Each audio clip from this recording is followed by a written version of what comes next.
Shalom sahabat CS dimanapun Anda berada, saya sangat bersuka cita bisa menjumpai Anda semua untuk menyampaikan kebenaran firman Tuhan. Kebenaran firman Tuhan pada kesempatan kali ini di awal tahun 2024 berjudul YOLO versus YODO. Apa itu YOLO dan apa itu YODO? Apa maksudnya? Kita akan bahas tentang YOLO dan YODO. Sebelum saya melanjutkan renungan firman Tuhan, bagi saudara yang baru pertama kali mengunjungi channel saya ini, tidak usah ragu-ragu, saudara langsung subscribe. Ya, subscribe itu gratis, saudara. Dan saudara kalau subscribe kemudian tekan lonceng notifikasinya, tombol notifikasinya, saudara yang akan pertama kali nanti menyaksikan atau melihat tayangan yang saya buat melalui channel saya ini. Saya juga berterima kasih atas dukungan saudara selama tahun 2023 yang sudah setia mengikuti channel saya ini. Saya percaya firman Tuhan yang keluar dari mulut Allah yang saya sampaikan tidak pernah sia-sia. Dia akan melakukannya, ya, membentuk kita sehingga kita menjadi orang yang berkenan di hadapan Tuhan. YOLO versus YODO. Ibrani pasal 9 ayat 27 dan 28. Ayat ini biasa disampaikan ketika upacara pemakaman atau upacara duka, ibadah penghiburan. Ya. Tapi kali ini ya, saya sampaikan renungan di awal tahun 2024. Ayat 27, dan sama seperti manusia ditetapkan untuk mati hanya satu kali saja. Saya ulangi, ini bagian yang penting. Dan sama seperti manusia ditetapkan untuk mati hanya satu kali saja. Dan sesudah itu dihakimi. Saudara perhatikan, ditetapkan untuk mati hanya satu kali saja. Dan sesudah itu, ingat, dihakimi siapapun dia. Ya. Setiap manusia, ketetapannya adalah mati. Dan hanya sekali. Sesudah itu dihakimi. Ayat 28. Demikian pula Kristus hanya satu kali saja mengorbankan dirinya untuk menanggung dosa banyak orang. Jadi Yesus pun datang hanya satu kali untuk apa? Mengorbankan dirinya. Menanggung banyak dosa orang. Karena Yesus berkata, anak manusia datang, sama seperti anak manusia datang, bukan untuk dilayani, melainkan untuk melayani dan memberikan nyawanya menjadi tebusan bagi banyak orang. Ya. Matius 20 ayat 28. Saya lanjutkan. Sesudah itu, jadi sesudah Yesus mengorbankan dirinya di kayu salib, mati di kayu salib untuk menanggung dosa banyak orang, sesudah itu, ia akan menyatakan dirinya sekali lagi. Ya. Tanpa menanggung dosa, untuk, perhatikan, menganugerahkan keselamatan kepada mereka yang menantikan dia. Jadi anugerah keselamatan hanya diberikan kepada siapa? Mereka yang menantikan dia. Ya. Terjemahan Net mengatakan begini untuk ayat yang sama. And just as people are appointed to die once, and then to face judgment. Ya. Mati hanya sekali ditentukan, mati sekali. Kemudian akan menghadapi face to face judgment. Menghadapi penghakiman. Ayat 28. And also, after Christ was offered once to bear the sins of many, to those who eagerly await him, he will appear a second time. Not to bear sin, but to bring salvation.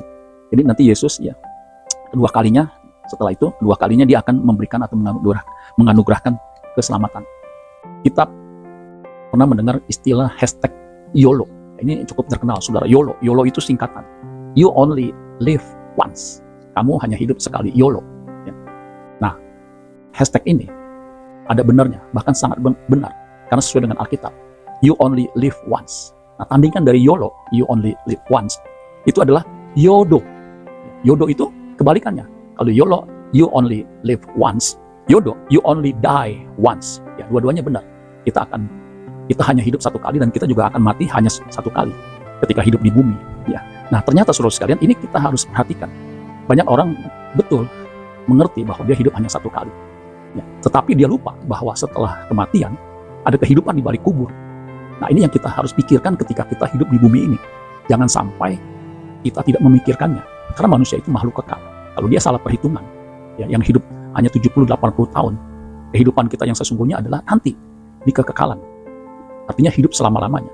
Nah, ini harus diperhatikan. Setelah mati ada dua kemungkinan. Daniel pasal 12 ayat 2 dicatat begini. Daniel 12 ayat 2, dan banyak dari antara orang-orang yang telah tidur dalam debu tanah akan bangun. Tidur dalam debu tanah itu bahasa halus, eufemisme untuk mati atau meninggal. Akan bangun sebagian untuk mendapat hidup yang kekal. Jadi hidup selama-lamanya. Ya. Sebagian untuk mengalami kehinaan dan kengerian kekal. Nah, ini juga kita harus perhatikan, saudara. Jangan sampai kita mengalami kehinaan dan kengerian kekal. Di mana? Di neraka abadi. Ya. Kenapa? Karena kita sembarangan hidup di bumi ini. Saudara, di zaman Paulus itu juga ada orang yang punya filosofi hidup hanya sekali, mati sekali. Dan dia tidak mengisi hidup sekali itu dengan hal-hal yang berguna untuk kepentingan hidup abadinya. Di 1 Korintus 15 ayat 32, itu ada filosofi yang dipaparkan oleh Paulus, jika orang mati tidak dibangkitkan, maka marilah kita makan dan minum, sebab besok kita mati.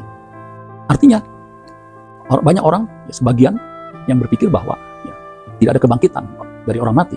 Makanya jika orang mati tidak dibangkitkan, kita makan, kita minum, besok kita mati, hilang, lenyap. Padahal kenyataannya setelah kematian itu ada kebangkitan.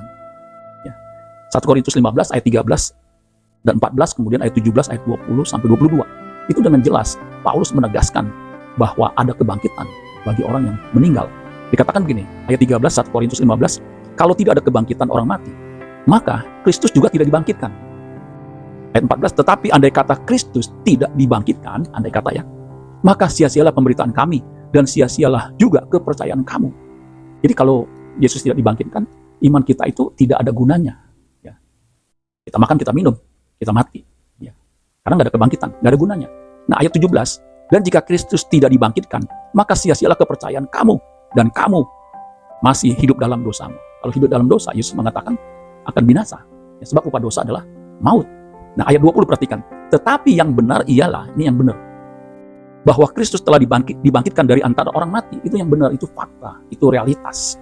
Sebagai yang sulung dari orang-orang yang telah meninggal. Artinya yang sulung itu yang pertama.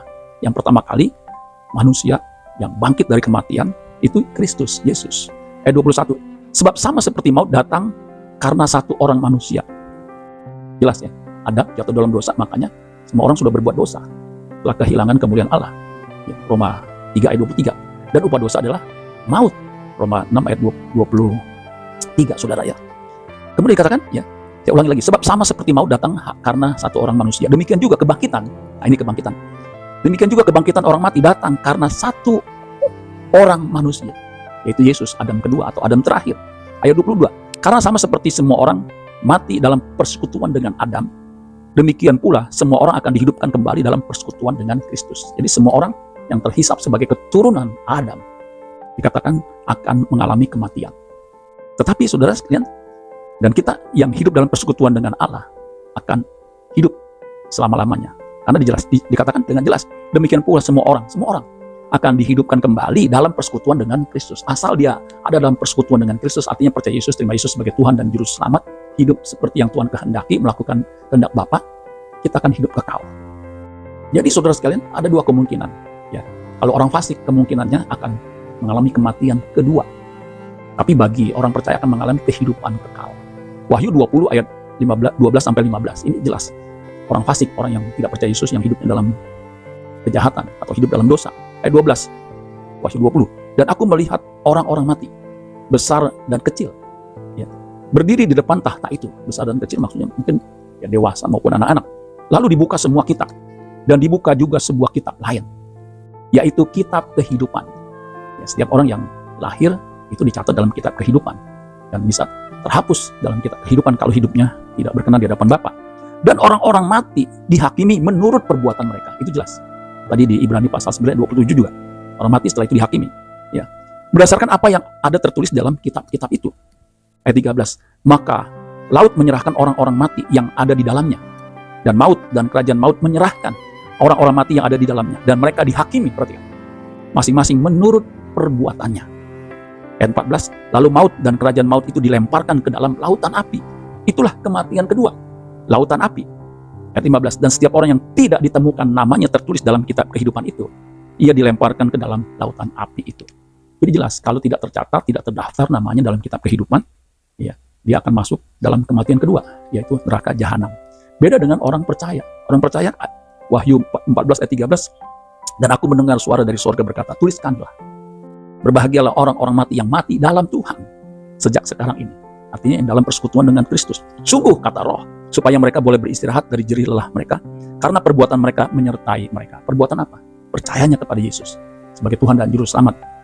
Kemudian melakukan kehendak Bapa di surga. Dia akan hidup kekal selama-lamanya.